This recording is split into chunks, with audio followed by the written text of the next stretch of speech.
ਨਮਸਕਾਰ ਖਬਰਾਂ ਦੇ ਇਸ ਬੁਲੇਟਿਨ 'ਚ ਤੁਹਾਡਾ ਸਵਾਗਤ। ਮੈਂ ਰਜਨੀ। ਪਹਿਲਾ ਪੇਸ਼ ਨੇ ਚੋਣਵੀਆਂ ਖਬਰਾਂ। ਕੋਵਿਡ-19 ਮਹਾਮਾਰੀ ਦੀ ਮੌਜੂਦਾ ਸਥਿਤੀ ਤੇ ਉਪ ਰਾਸ਼ਟਰਪਤੀ ਤੇ ਪ੍ਰਧਾਨ ਮੰਤਰੀ ਵੱਲੋਂ ਰਾਜਪਾਲਾਂ ਅਤੇ ਉਪ ਰਾਜਪਾਲਾਂ ਨੂੰ ਵੀਡੀਓ ਕਾਨਫਰੰਸ ਰਾਹੀਂ ਸੰਬੋਧਨ। ਉਪ ਰਾਸ਼ਟਰਪਤੀ ਨਾਇਡੂ ਨੇ ਰਾਜਪਾਲਾਂ ਨੂੰ ਕੋਵਿਡ-19 ਮਹਾਮਾਰੀ ਵਿਰੁੱਧ ਲੜਾਈ ਦੇ ਵਿੱਚ ਮੁੱਖ ਮੰਤਰੀਆਂ ਦੇ ਨਾਲ ਸਹਿਯੋਗ ਕਰਨ ਦੇ ਲਈ ਕਿਹਾ। ਪ੍ਰਧਾਨ ਮੰਤਰੀ ਨਰਿੰਦਰ ਮੋਦੀ ਨੇ ਮਹਾਮਾਰੀ ਵਿਰੁੱਧ ਦੇਸ਼ ਦੀ ਲੜਾਈ ਨੂੰ ਜਨ ਭਾਗੀਦਾਰੀ ਵਜੋਂ ਉਤਸ਼ਾਹਿਤ ਕਰਨ ਦੀ ਲੋੜ ਤੇ ਜ਼ੋਰ ਦਿੱਤਾ। ਕੇਂਦਰ ਵੱਲੋਂ ਕੋਵਿਡ-19 ਮਹਾਮਾਰੀ ਤੋਂ ਲੋਕਾਂ ਨੂੰ ਸੁਰੱਖਿਅਤ ਰੱਖਣ ਦੇ ਲਈ ਰੈਮਡੇਸਿਵਰ ਟੀਕਿਆਂ ਦਾ ਉਤਪਾਦਨ ਵਧਾਉਣ ਅਤੇ ਇਸ ਦੀਆਂ ਕੀਮਤਾਂ ਨੂੰ ਘਟਾਉਣ ਦਾ ਫੈਸਲਾ।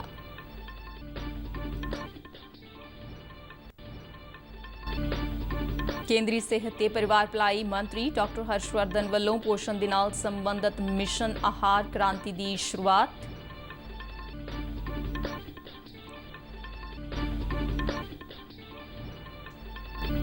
ਮੁੱਖ ਮੰਤਰੀ ਕੈਪਟਨ ਅਮਰਿੰਦਰ ਸਿੰਘ ਨੇ ਕਿਹਾ ਕਿ ਸਰਕਾਰ ਲੋਕ ਭਲਾਈ ਸਕੀਮਾਂ ਅਧੀਨ ਅਨੁਸੂਚਿਤ ਜਾਤੀ ਵਰਗ ਦੇ ਲੋਕਾਂ ਦੀ ਭਲਾਈ ਦੇ ਲਈ 30% ਰਕਮ ਖਰਚ ਕਰੇਗੀ।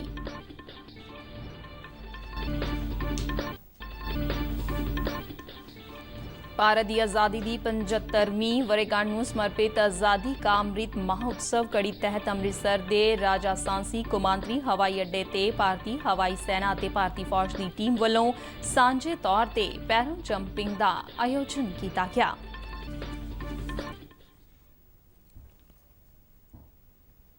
ਹੁਣ ਖਬਰਾਂ ਵਿਸਥਾਰ ਨਾਲ। ਉਪ ਰਾਸ਼ਟਰਪਤੀ ਵੈਂਕਈਆ ਨਾਇਡੂ ਨੇ ਦੇਸ਼ ਦੇ ਸਾਰੇ ਹੀ ਸੂਬਿਆਂ ਦੀ ਰਾਜਪਾਲਾਂ ਨੂੰ ਕਿਹਾ ਕਿ ਕੋਵਿਡ-19 ਮਹਾਮਾਰੀ ਵਿਰੁੱਧ ਲੜਾਈ ਦੇ ਵਿੱਚ ਆਪਣੇ ਸੂਬਿਆਂ ਦੇ ਮੁੱਖ ਮੰਤਰੀਆਂ ਦੇ ਨਾਲ ਸਹਿਯੋਗ ਕਰਨ।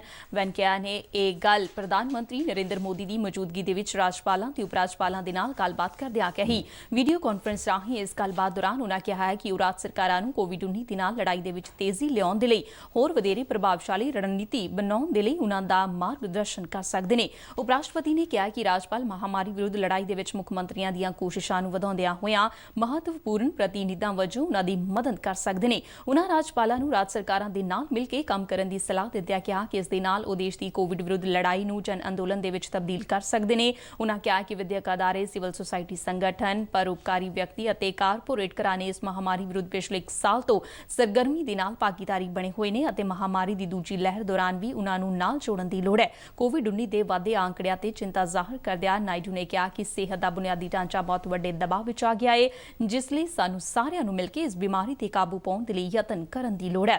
ਉਨ੍ਹਾਂ ਸਾਰੇ ਹੀ ਰਾਜਾਂ ਨੂੰ ਕਿਹਾ ਹੈ ਕਿ ਉਹ ਆਪਣੀ ਸਿਆਸੀ ਮਤਭੇਦਾਂ ਨੂੰ ਭੁਲਾ ਕੇ ਇੱਕ ਸਾਂਝੀ ਟੀਮ ਵਜੋਂ ਮਹਾਮਾਰੀ ਨੂੰ ਹਰਾਉਣ ਦੇ ਲਈ ਕੰਮ ਕਰਨ। ਪ੍ਰਧਾਨ ਮੰਤਰੀ ਨਰਿੰਦਰ ਮੋਦੀ ਨੇ ਆਪਣੇ ਸੰਬੋਧਨ ਦੇ ਵਿੱਚ ਕਿਹਾ ਕਿ ਸਰਕਾਰ ਮਹਾਮਾਰੀ ਦੇ ਨਾਲ ਨਜਿੱਠਣ ਅਤੇ ਲੋਕਾਂ ਨੂੰ ਮਹਾਮਾਰੀ ਤੋਂ ਬਚਾਉਣ ਦੇ ਲਈ ਵਚਨਬੱਧ ਹੈ। ਉਨ੍ਹਾਂ ਕਿਹਾ ਕਿ ਸਰਕਾਰ ਦੇਸ਼ ਦੇ ਵਿੱਚ ਕੋਵਿਡ ਟੀਕਿਆਂ ਦੀ ਢੁਕਵੀਂ ਉਪਲਬਧਤਾ ਨੂੰ ਯਕੀਨੀ ਬਣਾਉਣ ਦੇ ਲਈ ਹਰ ਕਦਮ ਚੁੱਕ ਰਹੀ ਹੈ। ਉਨ੍ਹਾਂ ਇਸ ਗੱਲ ਤੇ ਚਾਨਣਾ ਪਾਇਆ ਕਿ ਭਾਰਤ ਨੇ ਕਿੰਨੀ ਤੇਜ਼ੀ ਦੇ ਨਾਲ 10 ਕਰੋੜ ਤੋਂ ਵੱਧ ਲੋਕਾਂ ਦਾ ਟੀਕਾਕਰਨ ਦਾ ਇੱਕ ਮੀਲ ਪੱਥਰ ਕਾਇਮ ਕੀਤਾ ਹੈ। 4 ਦਿਨਾਂ ਤੱਕ ਚੱਲੇ ਟੀਕਾ ਉਤਸਵ ਦੌਰਾਨ ਟੀਕਾਕਰਨ ਮੁਹਿੰਮ ਦੇ ਵਿੱਚ ਆਈ ਤੇਜ਼ੀ ਅਤੇ ਨਵੇਂ ਟੀਕਾਕਰਨ ਕੇਂਦਰਾਂ ਦੇ ਵਿੱਚ ਹੋਏ ਵਿਸਤਾਰ ਦੇ ਨਾਲ ਦੇਸ਼ ਦੇ ਵਿੱਚ ਟੀਕਾਕਰਨ ਮੁਹਿੰਮ ਨੂੰ ਵੱਡਾ ਹੁਲਾਰਾ ਮਿਲਿਆ। ਉਨ੍ਹਾਂ ਕਿਹਾ ਕਿ ਟੀਕਾਕਰਨ ਅਤੇ ਇਲਾਜ ਦੇ ਸੁਨੇਹੇ ਨੂੰ ਫੈਲਾਉਣ ਦੇ ਨਾਲ ਰਾਜਪਾਲ ਆਯੁਸ਼ ਦੇ ਨਾਲ ਜੁੜੇ ਇਲਾਜ ਦੇ ਤਰੀਕਿਆਂ ਬਾਰੇ ਜਾਗਰੂਕਤਾ ਵੀ ਫੈਲਾ ਸਕਦੇ ਨੇ।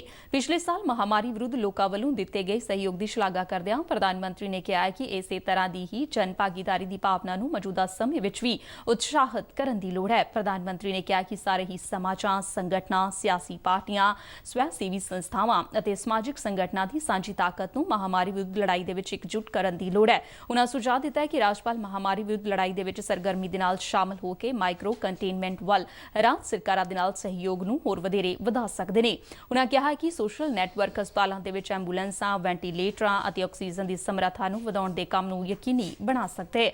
ਪ੍ਰਧਾਨ ਮੰਤਰੀ ਨੇ RT-PCR ਟੈਸਟਾਂ ਦੀ ਸਮਰੱਥਾ ਨੂੰ ਵਧਾਉਣ ਤੇ ਵੀ ਗੱਲਬਾਤ ਕੀਤੀ ਅਤੇ ਇਸ ਗੱਲ ਦਾ ਵਿਸ਼ੇਸ਼ ਤੌਰ ਤੇ ਜ਼ਿਕਰ ਕੀਤਾ ਕਿ ਭਾਰਤ PPE ਕਿੱਟਾਂ ਤੇ ਟੈਸਟਿੰਗ ਦੇ ਨਾਲ ਜੁੜੀ ਹੋਰ ਸਮੱਗਰੀ ਦੇ ਮਾਮਲੇ ਵਿੱਚ ਆਤਮ ਨਿਰਭਰ ਬਣ ਗਿਆ ਹੈ।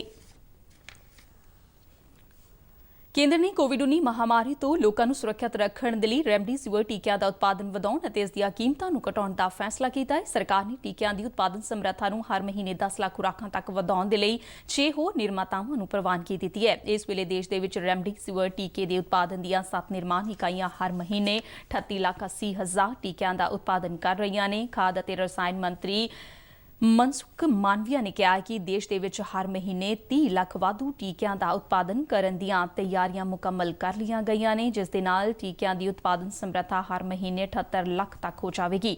ਇਸ ਤੋਂ ਪਹਿਲਾਂ ਸਰਕਾਰ ਨੇ ਘਰੇਲੂ ਬਾਜ਼ਾਰ ਵਿੱਚ ਇਸ ਦੀ ਸਪਲਾਈ ਵਧਾਉਣ ਦੇ ਲਈ ਇਸ ਦੀ ਬਰਾਮਦ ਤੇ ਪਾਬੰਦੀ ਲਗਾ ਦਿੱਤੀ ਸੀ। ਮਾਨਵੀਆ ਨੇ ਕਿਹਾ ਹੈ ਕਿ ਰੈਮਡੇਸਿਵਿਰ ਟੀਕਾ ਬਣਾਉਣ ਵਾਲੇ ਨਿਰਮਾਤਾਵਾਂ ਨੇ ਆਪਣੇ ਪੱਧਰ ਤੇ ਹੀ ਇਸ ਦੀ ਕੀਮਤ ਨੂੰ ਘੱਟ ਕਰਨ ਦੀ ਪਹਿਲ ਕੀਤੀ ਹੈ ਅਤੇ ਇਸ ਹਫ਼ਤੇ ਦੇ ਅੰਤ ਤੱਕ ਇਸ ਦੀਆਂ ਕੀਮਤਾਂ ਦੇ ਵਿੱਚ ਕਮੀ ਆਉਣ ਦੇ ਨਾਲ ਕੋਵਿਡ ਮਹਾਮਾਰੀ ਵਿਰੁੱਧ ਲੜਾਈ ਦੇ ਵਿੱਚ ਮਦਦ ਮਿਲੇਗੀ। ਉਨ੍ਹਾਂ ਨਿਰਮਾਤਾਵਾਂ ਨੂੰ ਕਿਹਾ ਹੈ ਕਿ ਉਹ ਹਸਪਤਾਲਾਂ ਅਤੇ ਹੋਰ ਕੋਵਿਡ ਦੇਖਭਾਲ ਕੇਂਦਰਾਂ ਨੂੰ ਟੀਕੇ ਦੀ ਸਪਲਾਈ ਦੇ ਵਿੱਚ ਤਰਜੀਹ ਦੇਣ। ਉਨ੍ਹਾਂ ਟੀਕੇ ਦੀ ਜਮਾਖੋਰੀ ਤੇ ਕਾਲਾਬਾਜ਼ਾਰੀ ਨੂੰ ਰੋਕਣ ਲਈ ਵੀ ਸੰਬੰਧਿਤ ਵਿਭਾਗਾਂ ਨੂੰ ਫੌਰੀ ਤੌਰ ਤੇ ਢੁਕਵੇਂ ਕਦਮ ਚੁੱਕਣ ਦੀ ਹਦਾਇਤ ਦਿੱਤੀ।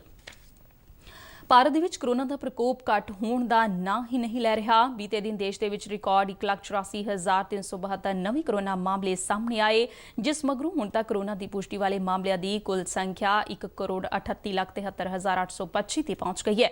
ਕੇਂਦਰੀ ਸਿਹਤ ਮੰਤਰਾਲਾ ਅਨੁਸਾਰ ਬੀਤੇ 24 ਘੰਟਿਆਂ ਦੌਰਾਨ 82,339 ਕੋਰੋਨਾ ਮਰੀਜ਼ ਸਿਹਤਯਾਬ ਹੋਏ। ਹੁਣ ਤੱਕ ਦੇਸ਼ ਦੇ ਵਿੱਚ 1,23,36,000 ਤੋਂ ਵੱਧ ਲੋਕ ਕੋਰੋਨਾ ਮੁਕਤ ਹੋ ਚੁੱਕੇ ਨੇ। ਦੇਸ਼ ਦੇ ਵਿੱਚ ਕੋਰੋਨਾ ਤੋਂ ਠੀਕ ਹੋਣ ਦੀ ਦਰ ਇਸ ਸਮੇਂ 88.92% ਹੈ। ਮੰਤਰਾਲੇ ਅਨੁਸਾਰ ਬੀਤੇ 24 ਘੰਟਿਆਂ ਦੌਰਾਨ 1027 ਮਰੀਜ਼ਾਂ ਦੀ ਕੋਰੋਨਾ ਕਾਰਨ ਮੌਤ ਹੋਈ। ਹੁਣ ਤੱਕ ਇਸ ਮਹਾਮਾਰੀ ਕਾਰਨ 1,72,085 ਲੋਕਾਂ ਦੀ ਮੌਤ ਹੋ ਚੁੱਕੀ ਹੈ। ਦੇਸ਼ ਦੇ ਵਿੱਚ ਇਸ ਸਮੇਂ ਕੋਰੋਨਾ ਦੇ ਐਕਟਿਵ ਮਾਮਲਿਆਂ ਦੀ ਸੰਖਿਆ 13,65,000 ਤੋਂ ਵੱਧ ਹੈ। ਇਸੇ ਦੌਰਾਨ ਕੋਰੋਨਾ ਵਿਰੁੱਧ ਟੀਕਾਕਰਨ ਜ਼ੋਰ ਸ਼ੋਰ ਦੇ ਨਾਲ ਜਾਰੀ ਹੈ। ਸਿਹਤ ਮੰਤਰਾਲਾ ਦੇ ਆંકੜਿਆਂ ਅਨੁਸਾਰ ਹੁਣ ਤੱਕ ਲੋਕਾਂ ਨੂੰ 11,11,79,000 ਤੋਂ ਵੱਧ ਕੋਰੋਨਾ ਟੀਕੇ ਦੀਆਂ ਖੁਰਾਕਾਂ ਦਿੱਤੀਆਂ ਜਾ ਚੁੱਕੀਆਂ ਨੇ। ਕੇਂਦਰੀ ਸਿਹਤ ਤੇ ਪਰਿਵਾਰ ਭਲਾਈ ਮੰਤਰੀ ਡਾਕਟਰ ਹਰਸ਼ਵਰਧਨ ਨੇ ਪੋਸ਼ਣ ਬਾਰੇ ਜਾਗਰੂਕਤਾ ਫੈਲਾਉਣ ਵਾਲੇ ਸਮਰਪਿਤ ਮਿਸ਼ਨ ਆਹਾਰ ਕ੍ਰਾਂਤੀ ਦੀ ਸ਼ੁਰੂਆਤ ਕੀਤੀ ਹੈ। ਉਨ੍ਹਾਂ ਕਿਹਾ ਹੈ ਕਿ ਇਹ ਮਿਸ਼ਨ ਭਾਰਤ ਸਮੇਤ ਸਮੁੱਚੇ ਵਿਸ਼ਵ ਨੂੰ ਕੁਪੋਸ਼ਣ ਦੇ ਨਾਲ ਸੰਬੰਧਿਤ ਭੁੱਖਮਰੀ ਤੇ ਹੋਰ ਬਿਮਾਰੀਆਂ ਨੂੰ ਖਤਮ ਕਰਨ ਦੇ ਵਿੱਚ ਮਦਦ ਕਰੇਗਾ। ਉਨ੍ਹਾਂ ਕਿਹਾ ਹੈ ਕਿ ਕੋਵਿਡ ਮਹਾਮਾਰੀ ਦੇ ਪ੍ਰਭਾਵ ਨੂੰ ਘਟਾਉਣ ਦੇ ਲਈ ਸੰਤੁਲਿਤ ਭੋਜਨ ਵਿਸ਼ੇਸ਼ ਸਾਧਨ ਵਜੋਂ ਕੰਮ ਕਰ ਸਕਦਾ ਹੈ। ਉਨ੍ਹਾਂ ਸੰਤੁਲਿਤ ਭੋਜਨ ਦੀ ਮਹੱਤਤਾ ਬਾਰੇ ਦੱਸਦਿਆਂ ਪੌਸ਼ਟਿਕ ਆਹਾਰ ਪ੍ਰਤੀ ਲੋਕਾਂ ਨੂੰ ਜਾਗਰੂਕ ਕਰਨ ਦੀ ਲੋੜ ਤੇ ਜ਼ੋਰ ਦਿੱਤਾ ਤੇ ਕਿਹਾ ਕਿ ਇਸ ਦੇ ਨਾਲ ਕਈ ਤਰ੍ਹਾਂ ਦੀਆਂ ਬਿਮਾਰੀਆਂ ਦਾ ਟਾਕਰਾ ਕੀਤਾ ਜਾ ਸਕਦਾ ਹੈ। ਉਨ੍ਹਾਂ ਕਿਹਾ ਕਿ ਇਸ ਮਿਸ਼ਨ ਦਾ ਮੁੱਖ ਉਦੇਸ਼ ਵਧੀਆ ਭੋਜਨ ਤੇ ਵਧੀਆ ਵਿਚਾਰ ਤੇ ਆਧਾਰਿਤ ਹੈ। ਕੇਂਦਰ ਸਰਕਾਰ ਨੇ 12ਵੀਂ ਜਮਾਤ ਦੀਆਂ CBSE ਬੋਰਡ ਦੀਆਂ ਪ੍ਰੀਖਿਆਵਾਂ ਮੁਲਤਵੀ ਕਰ ਦਿੱਤੀਆਂ ਨੇ, ਜਦਕਿ ਬੋਰਡ ਦੀਆਂ 10ਵੀਂ ਦੀਆਂ ਪ੍ਰੀਖਿਆਵਾਂ ਰੱਦ ਕਰ ਦਿੱਤੀਆਂ ਗਈਆਂ ਨੇ। ਨਵੀਂ ਦਿੱਲੀ ਦੇ ਵਿੱਚ ਪ੍ਰਧਾਨ ਮੰਤਰੀ ਨਰਿੰਦਰ ਮੋਦੀ ਦੀ ਅਗਵਾਈ ਦੇ ਵਿੱਚ ਕੇਂਦਰੀ ਸਿੱਖਿਆ ਮੰਤਰੀ ਅਤੇ ਹੋਰ ਸੀਨੀਅਰ ਅਧਿਕਾਰੀਆਂ ਦੀ ਇੱਕ ਉੱਚ ਪੱਧਰੀ ਮੀਟਿੰਗ ਹੋਈ, ਜਿਸ ਦੌਰਾਨ ਅਗਲੇ ਮਹੀਨੇ ਦੇ ਲਈ ਤੈਅ ਇਨ੍ਹਾਂ ਪ੍ਰੀਖਿਆਵਾਂ ਦੇ ਮਾਮਲੇ ਤੇ ਚਰਚਾ ਕੀਤੀ ਗਈ। ਮੀਟਿੰਗ ਦੌਰਾਨ ਪ੍ਰਧਾਨ ਮੰਤਰੀ ਨੇ ਇਸ ਗੱਲ ਤੇ ਜ਼ੋਰ ਦਿੱਤਾ ਕਿ ਵਿਦਿਆਰਥੀਆਂ ਦੀ ਸਿਹਤ ਸਰਕਾਰ ਦੀ ਉੱਚ ਤਰਜੀਹ ਹੋਣੀ ਚਾਹੀਦੀ ਹੈ। ਪ੍ਰਧਾਨ ਮੰਤਰੀ ਨੇ ਕਿਹਾ ਕਿ ਕੇਂਦਰ ਵਿਦਿਆਰਥੀਆਂ ਦੇ ਹਿੱਤਾਂ ਨੂੰ ਧਿਆਨ ਵਿੱਚ ਰੱਖੇਗਾ ਅਤੇ ਇਸ ਗੱਲ ਨੂੰ ਯਕੀਨੀ ਬਣਾਇਆ ਜਾਵੇਗਾ ਕਿ ਵਿਦਿਆਰਥੀਆਂ ਦੀ ਸਿਹਤ ਦਾ ਧਿਆਨ ਰੱਖਿਆ ਜਾਵੇ ਅਤੇ ਇਸ ਦੇ ਨਾਲ-ਨਾਲ ਉਨ੍ਹਾਂ ਦੇ ਵਿਦਿਅਕ ਹਿੱਤਾਂ ਦਾ ਵੀ ਨੁਕਸਾਨ ਨਾ ਹੋਵੇ। ਕੋਰੋਨਾ ਦੀ ਮੌਜੂਦਾ ਸਥਿਤੀ ਅਤੇ ਸਕੂਲਾਂ ਦੇ ਬੰਦ ਹੋਣ ਦੇ ਮੱਦੇਨਜ਼ਰ 12ਵੀਂ ਦੀਆਂ ਬੋਰਡ ਦੀਆਂ ਪ੍ਰੀਖਿਆਵਾਂ ਮੁਲਤਵੀ ਕਰਨ ਦਾ ਫੈਸਲਾ ਕੀਤਾ ਗਿਆ। ਇਹ ਪ੍ਰੀਖਿਆਵਾਂ ਇਸ ਸਾਲ 1 ਜੂਨ ਨੂੰ ਸਥਿਤੀ ਦੀ ਸਮੀਖਿਆ ਮਗਰੋਂ ਬਾਅਦ ਵਿੱਚ ਕਰਵਾਈਆਂ ਜਾਣਗੀਆਂ। ਮੀਟਿੰਗ ਦੇ ਵਿੱਚ ਇਹ ਵੀ ਫੈਸਲਾ ਲਿਆ ਗਿਆ ਕਿ 10ਵੀਂ ਦੀਆਂ ਬੋਰਡ ਦੀਆਂ ਪ੍ਰੀਖਿਆਵਾਂ ਰੱਦ ਕੀਤੀਆਂ ਜਾਣੀਆਂ ਅਤੇ ਵਿਦਿਆਰਥੀਆਂ ਦੇ ਰਿਜ਼ਲਟ ਬੋਰਡ ਵੱਲੋਂ ਤਿਆਰ ਕੀਤੇ ਗਏ ਮਾਪਦੰਡ ਦੇ ਆਧਾਰ ਤੇ ਤਿਆਰ ਕੀਤੇ ਜਾਣਗੇ। ਜ਼ਿਕਰਯੋਗ ਹੈ ਕਿ ਪੰਜਾਬ ਸਮੇਤ ਕਈ ਸੂਬਿਆਂ ਨੇ ਇਸ ਸਮੇਂ ਦੇਸ਼ ਦੇ ਵਿੱਚ ਕੋਰੋਨਾ ਦੀ ਸਥਿਤੀ ਦੇ ਮੱਦੇਨਜ਼ਰ ਬੋਰਡ ਦੀਆਂ ਪ੍ਰੀਖਿਆਵਾਂ ਰੱਦ ਕਰਨ ਦੀ ਮੰਗ ਕੀਤੀ ਸੀ। ਮੀਟਿੰਗ ਤੋਂ ਬਾਅਦ ਕੇਂਦਰੀ ਸਿੱਖਿਆ ਮੰਤਰੀ ਰਮੇਸ਼ ਪੋਖਰਿਆਲ ਨਿਸ਼ੰਕ ਨੇ ਕਿਹਾ ਕਿ ਭਾਰਤ ਦੇ ਵਿੱਚ ਮਾਰਚ 2020 ਦੇ ਵਿੱਚ ਕੋਰੋਨਾ ਦਾ ਪ੍ਰਕੋਪ ਵਧਿਆ ਅਤੇ ਕੋਰੋਨਾ ਦੇ ਇਸ ਦੌਰ ਦੇ ਵਿੱਚ ਸਰਕਾਰ ਵੱਲੋਂ ਪੂਰੀ ਕੋਸ਼ਿਸ਼ ਕੀਤੀ ਗਈ ਕਿ ਸਕੂਲ ਬੰਦ ਹੋਣ ਕਰਕੇ ਵਿਦਿਆਰਥੀਆਂ ਦੀ ਪੜ੍ਹਾਈ ਦਾ ਨੁਕਸਾਨ ਨਾ ਹੋਵੇ, ਜਿਸ ਕਰਕੇ ਆਨਲਾਈਨ ਪੜ੍ਹਾਈ ਸ਼ੁਰੂ ਕੀਤੀ ਗਈ। ਉਨ੍ਹਾਂ ਕਿਹਾ ਕਿ ਬੱਚਿਆਂ ਦੀ ਪੜ੍ਹਾਈ ਦੇ ਨਾਲ-ਨਾਲ ਉਨ੍ਹਾਂ ਦੀ ਮਹਾਮਾਰੀ ਤੋਂ ਸੁਰੱਖਿਆ ਵੀ ਬੇहद ਜ਼ਰੂਰੀ ਹੈ, ਜਿਸ ਕਰਕੇ CBSE 12ਵੀਂ ਦੀ ਪ੍ਰੀਖਿਆ ਮੁਲਤਵੀ ਕਰਨ ਤੇ 10ਵੀਂ ਦੀ ਪ੍ਰੀਖਿਆ ਰੱਦ ਕਰਨ ਦਾ ਫੈਸਲਾ ਲਿਆ ਗਿਆ। एक वर्ष में शिक्षा विभाग ने तमाम कठिनाइयों के बावजूद भी अपने बच्चों की सुरक्षा, रक्षा और उनके भविष्य, इन तीनों को लेकर के जो योजना बनाई, उसमें हमारे अध्यापक गण का और अभिभावकों का बहुत बड़ा हमको योगदान मिला, सहयोग मिला और हम ऑनलाइन पर शिक्षा को लेकर के आए और घरों को ही स्कूलों में हमने तब्दील कर दिया। संभवतः ये दुनिया का इतना जो, क्योंकि हिंदुस्तान दुनिया का सबसे बड़ा लोकतांत्रिक देश है और जहाँ 30 करोड़ से भी अधिक छात्र छात्राएं हों, उनको ऑनलाइन पर लाना और उनके वर्ष को खराब नहीं जाने देना, ये दुनिया के इतिहास में एक नया मानक स्थापित किया है हिंदुस्तान ने। और इसीलिए दुनिया के तमाम देशों ने इस बात को प्रशंसा भी की है। अभी भी ये जिस तेज़ी से इस बीच हम सोच रहे थे कि वैसे तो 15 फरवरी से हमारी परीक्षाएं होती हैं, 15 फरवरी से परीक्षा होकर के अप्रैल प्रथम सप्ताह तक ख़त्म होती हैं, लेकिन पीछे के समय में कठिनाई को देखते हुए हमने एक बार स्थगित किया।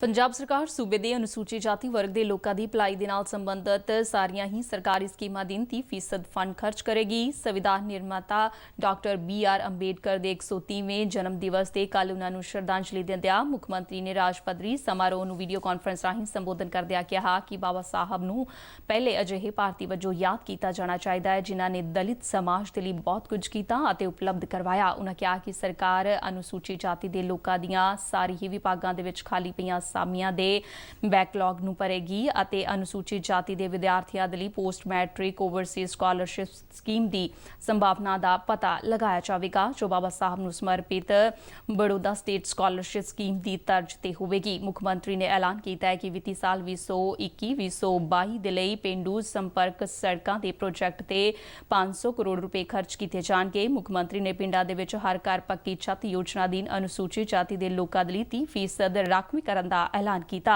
ਉਨ੍ਹਾਂ ਕਿਹਾ ਕਿ ਸਰਕਾਰ ਨੇ ਸਿਵਲ ਸੇਵਾਵਾਂ ਸਮੇਤ ਪ੍ਰਤੀਯੋਗੀ ਪ੍ਰੀਖਿਆਵਾਂ ਦੇ ਲਈ ਜਲੰਧਰ ਦੇ ਵਿੱਚ ਡਾਕਟਰ BR ਅੰਬੇਡਕਰ ਸਿਖਲਾਈ ਸੰਸਥਾ ਸਥਾਪਿਤ ਕਰਨ ਦੀ ਯੋਜਨਾ ਬਣਾਈ ਹੈ। ਪੰਜਾਬ ਦੀ ਮੁੱਖ ਸਕੱਤਰ ਵਿਨੀ ਮਹਾਜਨ ਨੇ ਸੂਬੇ ਦੇ ਵਿੱਚ ਚੱਲ ਰਹੇ ਮਹੱਤਵਪੂਰਨ ਬੁਨਿਆਦੀ ਢਾਂਚੇ ਵਿਕਾਸ ਪ੍ਰੋਜੈਕਟਾਂ ਨੂੰ ਸੁਚਾਰੂ ਢੰਗ ਦੇ ਨਾਲ ਲਾਗੂ ਕਰਨ ਦੇ ਕੰਮ ਨੂੰ ਯਕੀਨੀ ਬਣਾਉਣ ਦੇ ਲਈ ਸਾਰੇ ਹੀ ਸੰਬੰਧਿਤ ਵਿਭਾਗਾਂ ਨੂੰ ਤੇਜ਼ੀ ਲਿਆਉਣ ਦੇ ਨਿਰਦੇਸ਼ ਦਿੱਤੇ ਨੇ ਤਾਂ ਜੋ ਇਨ੍ਹਾਂ ਪ੍ਰੋਜੈਕਟਾਂ ਨੂੰ ਸਮੇਂ ਸਿਰ ਪੂਰਾ ਕੀਤਾ ਜਾ ਸਕੇ। ਉਨ੍ਹਾਂ ਇਹ ਨਿਰਦੇਸ਼ ਚੰਡੀਗੜ੍ਹ ਦੇ ਵਿੱਚ ਹੋਈ ਜਨਤਕ ਨਿਵੇਸ਼ ਪ੍ਰਬੰਧਨ ਕਮੇਟੀ ਦੀ ਵਰਚੁਅਲ ਮੀਟਿੰਗ ਦੀ ਪ੍ਰਧਾਨਗੀ ਕਰਦਿਆਂ ਦਿੱਤੇ। ਉਨ੍ਹਾਂ ਨੇ ਸੂਬੇ ਦੇ ਵਿੱਚ 10,533 ਕਰੋੜ ਰੁਪਏ ਦੀ ਅਨੁਮਾਨਿਤ ਲਾਗਤ ਦੇ ਨਾਲ ਚੱਲ ਰਹੇ 49 ਅਹਿਮ ਬੁਨਿਆਦੀ ਢਾਂਚਾ ਵਿਕਾਸ ਪ੍ਰੋਜੈਕਟਾਂ ਦੇ ਲਾਗੂਕਰਨ ਪ੍ਰਗਤੀ ਅਤੇ ਮੁਕੰਮਲ ਹੋਣ ਦੀ ਸਥਿਤੀ ਦਾ ਜਾਇਜ਼ਾ ਲਿਆ। ਇਨ੍ਹਾਂ ਵੱਡੇ ਪ੍ਰੋਜੈਕਟਾਂ ਦੇ ਵਿੱਚ ਲੁਧਿਆਣਾ, ਪਟਿਆਲਾ, ਅੰਮ੍ਰਿਤਸਰ ਤੇ ਜਲੰਧਰ ਦੇ ਲਈ 24 ਘੰਟੇ ਪੈਨ ਸਿਟੀ ਜਲ ਸਪਲਾਈ, ਮੁਹਾਲੀ ਤੇ ਅੰਤਰਰਾਸ਼ਟਰੀ ਹਵਾਈ ਅੱਡੇ ਨੇੜੇ ਐਰੋ ਟੋਰੋਪੋਲਿਸ, ਪਟਿਆਲਾ ਵਿਖੇ ਛੋਟੀ ਅਤੇ ਵੱਡੀ ਨਦੀ ਦਾ ਕਾਇਆ ਕਲਪ ਅਤੇ ਪਟਿਆਲਾ ਵਿੱਚ ਨਵੀਂ ਬੱਸ ਸਟੈਂਡ ਸਮੇਤ ਸੂਬੇ ਦੇ ਕਈ ਹੋਰ ਮੁੱਖ ਪ੍ਰੋਜੈਕਟਾਂ ਦੀ ਮੌਜੂਦਾ ਸਥਿਤੀ ਦੀ ਸਮੀਖਿਆ ਕੀਤੀ। ਉਨ੍ਹਾਂ ਕਿਹਾ ਕਿ ਕਿਸੇ ਵੀ ਪ੍ਰੋਜੈਕਟ ਦੇ ਨਿਰਮਾਣ ਦੇ ਵਿੱਚ ਗੁਣਵੱਤਾ ਦੇ ਮੁੱਦੇ ਤੇ ਕੋਈ ਸਮਝੌਤਾ ਨਹੀਂ ਕੀਤਾ ਜਾਵੇਗਾ। ਉਨ੍ਹਾਂ ਹਿਦਾਇਤ ਦਿੱਤੀ ਕਿ ਇਹ ਸਾਰੇ ਪ੍ਰੋਜੈਕਟ ਸਮਾਂ ਸੀਮਾ ਦੇ ਵਿੱਚ ਮੁਕੰਮਲ ਕੀਤੇ ਜਾਣੇ ਚਾਹੀਦੇ ਨੇ। ਉਨ੍ਹਾਂ ਵਿੱਤ ਵਿਭਾਗ ਨੂੰ ਹਿਦਾਇਤ ਦਿੱਤੀ ਕਿ ਉਹ ਸੰਬੰਧਿਤ ਵਿਭਾਗਾਂ ਨੂੰ ਲੋੜ ਅਨੁਸਾਰ ਫੰਡ ਜਾਰੀ ਕਰਨ।